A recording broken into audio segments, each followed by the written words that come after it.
আমি যে চাওঁ এসময়ৰ অবিভক্ত যোৰহাট জিলাত আচলতে মাজুলীত মানে শিক্ষিতৰ হাৰ বুলি ক'লে মাজুলীতে বেছি আছিল গতিকে সত্ৰ নগৰী মাজুলী শিক্ষিত নগৰী মাজুলী আৰু সেই শিক্ষিত নগৰী যদি জীৱনৰ টাৰ্নিং পইণ্টৰ এটা পৰ্যায়ৰ এটা পৰীক্ষাত যদি এনেকুৱা ধৰণৰ অসৎ উপায় অৱলম্বনৰ দুৰ্ভাগ্যজনক খবৰ আহে ডেফিনেটলি মাজুলীৰ শৈক্ষিক মহলৰ কাৰণে সাংঘাতিক ধৰণে এই এক দুৰ্ভাগ্যজনক ঘটনা হিচাপে বিবেচিত হ'ব আৰু চাবলৈ গ'লে আপুনি চাব মাজুলীত এইবাৰ 13টা পৰীক্ষা কেন্দ্ৰ আছে 13টা পৰীক্ষা কেন্দ্ৰৰ ভিতৰত আমাৰ যিসমূহ পৰীক্ষা কেন্দ্ৰ আওহতীয়া স্থানত আছে সেই পৰীক্ষা কেন্দ্ৰসমূহত মানে আমাৰ যি বিদ্যালয়ৰ শিক্ষা পৰিষদে বা বোৰ্ডে নতুনকৈ আমাৰ গঠন হোৱা সেই পৰীক্ষাৰ বোৰ্ডৰ আণ্ডাৰত এইবাৰ পৰীক্ষা হৈছে গতিকে সেই পৰীক্ষা পৰিষদে বা বোৰ্ডে যি ধৰণৰ এক নীতি নিয়ম মানে বান্ধি দিছে সেই নীতি নিয়মৰ মতে যদিও পৰীক্ষা হৈছে বুলি শিক্ষা বিভাগে মানে নিজৰ মতে ক'ব বিচাৰে যে তেনেধৰণে পৰীক্ষা হৈছে কিন্তু এই আওহতীয়া পৰীক্ষা কেন্দ্ৰসমূহত পূৰ্বেও এনেকুৱা ধৰণৰ কিছু মানে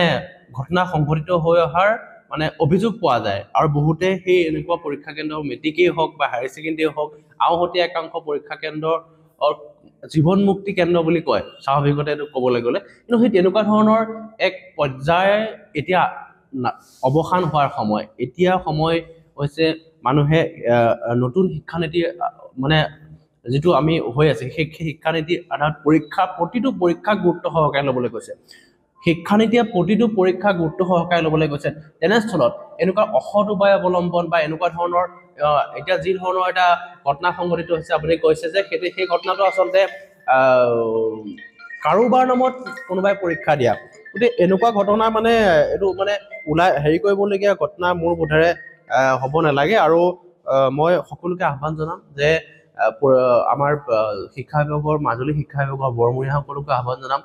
যাতে এই আওহতীয়া পৰীক্ষা কেন্দ্ৰসমূহত আপোনালোকে বিশেষ দৃষ্টি নিক্ষেপ কৰক আৰু বিশেষ দৃষ্টি নিক্ষেপ কৰক যাতে মানে ভৱিষ্যতলৈ মাজুলীৰ শৈক্ষিক মহলক মানে কলংকিত কৰিব পৰা এনেকুৱা ধৰণৰ ঘটনা সংঘটিত নহয় আচলতে সেইটো কয় যে পৰীক্ষাসমূহত কয় জামাৰ ব্যৱস্থা থাকিব চিচি কেমেৰাৰ পৰীক্ষা ব্যৱস্থা থাকিব এনেকুৱা ধৰণৰ কিছুমান আচলতে কাগজে কলমে থাকেনে বা সেইখিনি কাৰ্যত ৰূপায়ণ হয় সেই কথাটো আমি এই মুহূৰ্তত কোৱা দিগদাৰ হ'ব কাৰণ যদিহে থাকিলেহেঁতেন আমি ঘটনাটো হৈছে 13 তাৰিখে সাংবাদিকসকলে 13 তাৰিখে সকলো তথ্য মানে গোটাই এটা সাংবাদিকৰ পৰীক্ষা কেন্দ্ৰলৈ গৈছিলে কিন্তু হাতেলোতে সেই পৰীক্ষাৰ্থীগৰাকী ধৰিব পৰা নাছিলে সাংবাদিক কিন্তু সাংবাদিকে তথ্য নোহোৱাকৈ বাতৰি নকৰে কিন্তু শেহতীয়াকৈ এদিন বা সাংবাদিকে 24 ঘণ্টা অতি কষ্ট কৰি তথ্য গোটাই পিছদিনাখনি সেই বিষয়টো ফাদিল কৰাৰ পিছত আৰক্ষীয়ে বিষয়টো গুৰুত্ব দিলে আৰু আৰক্ষীৰ সেই সাংবাদিকৰ তৎপৰতা আৰু আৰক্ষীৰ সেই বাধ্য হোৱাৰ কাৰণে আচলতে আৰক্ষীয়ে তদন্ত কৰিবৰ কাৰণে আজি এই ধৰণৰ এটা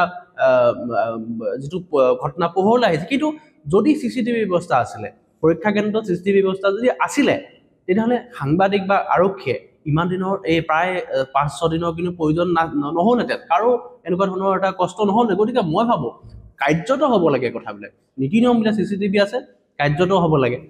যদি জামাৰ ব্যৱস্থা থাকে কাৰ্যত হ'ব লাগে কাৰ্যত হ'লে আচলতে এই ধৰণৰ কিছুমান কথা বতৰা নাহিলহেঁতেন মোৰ বোধেৰে